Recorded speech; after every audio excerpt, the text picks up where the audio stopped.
بسم اللہ الرحمن الرحیم والسلام علی من اتبع الہدی۔ ہدایت کی اتباع کرنے والوں کو راحت دو جہاں قرآن چینل کی طرف سے سلام عرض ہے۔ تمام تعریفیں اس پروردگار کے لیے ہیں جو آسمانوں اور زمین کے وزن سے واقف ہے۔ لاکھوں درود و سلام ہوں وجہ تخلیق کائنات حضرت محمد مصطفیٰ صلی اللہ علیہ وآلہ وسلم اور آپ کی آل پاک پر۔ صاحبان ایمان، سامعین کرام، ہمارے آج کے سبق کا موضوع ہے سورہ آل عمران کی آیت نمبر 112۔ تو آئیے پروردگار کے پاک نام سے ہم اپنے سبق کا آغاز کرتے ہیں۔ بسم اللہ الرحمن الرحیم۔ ضربت علیہم الذلۃ اینما ثقفوا الا بحبل من اللہ وحبل من الناس وباءوا بغضب من اللہ وضربت علیہم المسکنۃ ذلک بأنہم کانوا یکفرون بآیات اللہ ویقتلون الانبیاء بغیر حق ذالک بما عصوا وکانوا یعتدون۔ آیت کا ترجمہ: یہ جہاں بھی ہوں گے ذلت اور خواری سے دوچار ہوں گے، مگر یہ کہ اللہ کی پناہ سے اور لوگوں کی پناہ سے متمسک ہو جائیں، اور یہ اللہ کے غضب میں مبتلا رہیں گے اور ان پر محتاجی مسلط کر دی گئی ہے۔ یہ سب اس وجہ سے ہوا کہ وہ اللہ کی آیات کا انکار کرتے تھے اور انبیاء کو ناحق قتل کرتے تھے۔ ان جرائم کے ارتکاب کا سبب یہ ہے کہ وہ نافرمانی اور زیادتی کرتے تھے۔ آیت کی تفسیر: ضربت علیہم الذلۃ سلسلہ کلام اہل کتاب کے بارے میں ہے۔ ہو سکتا ہے کہ ان کے حق میں یہ ذلت اور خواری قانون جزیہ وغیرہ نافذ ہونے کی وجہ سے ہو، اور اسلامی شریعت کی روح سے یہ لوگ ذلیل ٹھہرے ہیں، اور جب تک وہ اسلامی قوانین کی بالادستی قبول نہ کریں یا مسلمانوں کی امان میں پناہ نہ لیں، اس وقت تک یہ لوگ ذلیل اور خوار ہوتے رہیں گے۔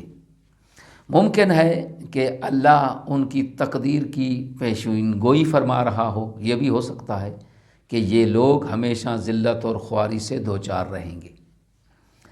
اینما ثقفوا، وہ جہاں کہیں بھی ہوں گے، مشرق میں ہوں یا مغرب میں، ذلت و خواری ان کا مقدر ہوگا۔ اور یہ ذلت اور مسکنت صاحب المیزان کے نزدیک یہ تشریح ہے کہ ان کو قانونی بالادستی نصیب نہ ہوگی، اور یہ بھی ہو سکتا ہے کہ مستقبل میں ان کی ذلت و خواری کی پیشین گوئی کی گئی ہو۔ الا بحبل من اللہ، ان کو اگر ذلت اور خواری سے نجات ملے گی تو بحبل من اللہ سے ملے گی۔ حبل رسی کو کہتے ہیں جو عہد من اللہ کے معنی میں ہے، یعنی اللہ کے قانون سے عدم بغاوت سے عبارت ہے۔ من الناس سے مومنوں سے امن کا معاہدہ ہو جائے تو ان کو امن اور سکون مل سکے گا، اور اگر انہیں کہیں امن اور سکون نصیب ہوگا تو دوسروں کی مہربانی اور حمایت سے ہوگا، یعنی کبھی اللہ کے قانون کی پناہ میں اور کبھی دوسرے لوگوں کے رحم و کرم کے سہارے سکھ اور چین ان کو نصیب ہوگا۔ اس کے علاوہ وہ امن اور چین سے نہیں رہ سکیں گے۔ اس آیت میں قابل توجہ نقطہ یہ ہے کہ اس میں بعض گناہوں کو دیگر جرائم کے ارتکاب کے سبب اور زینے کے طور پر ذکر کیا گیا ہے۔ ذالک بانہم کانوا یکفرون، یہ ذلت اور خواری ان کے کفر اور انبیاء کے ناحق قتل کی وجہ سے ان کو نصیب ہوئی ہے۔ ذالک بما عصوا وکانوا یعتدون، کفر اور قتل کے پیچھے جو سبب کار فرما تھا وہ ان کی معصیت ہے۔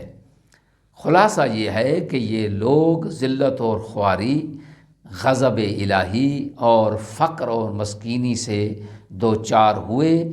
اس کا سبب یہ تھا کہ وہ اللہ کی آیات کا انکار کرتے تھے اور انبیاء علیہم السلام کو ناحق قتل کرتے تھے۔ ان کے کفر اور قتل کا سبب وہ معصیت ہے اور وہ زیادتی ہے جسے انہوں نے اپنا رکھا تھا۔